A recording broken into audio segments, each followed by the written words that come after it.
le meilleur comme le pire. On voit des choses, c'est vrai, très ringardes, des choses parfois très surprenantes. Le kitsch, ça fait partie de l'Eurovision, les costumes, les perruques, les coiffures, voilà, toute cette ambiance et tout ce décorum qui fait que c'est une fête pas comme les autres. Et heureusement que c'est kitsch, sinon on rigolerait pas.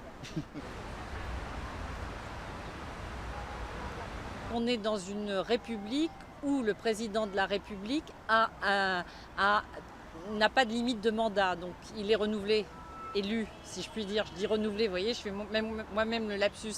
Il est élu tous les 5 ans, mais en fait, on s'aperçoit que le père, le fils, la famille aussi possède si j'ai bien compris, une grande partie du pays. Quand on parle de l'Azerbaïdjan, on ne peut pas passer à côté des problèmes qui se déroulent dans ce pays. C'est pas possible. C'est une grande fête, c'est un divertissement. Ce soir, on va être là pour rigoler. Mais on est journalistes, Mireille et moi, donc on ne pourra pas ne pas avoir un mot sur cette situation-là. C'est pas possible.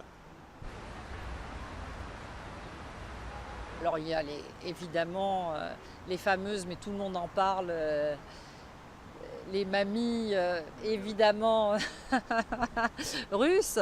Bon ben ça voilà, c'est devenu, je dirais que c'est ça aussi le kitsch, la surprise d'un concours comme celui-ci. Il y a la Suède.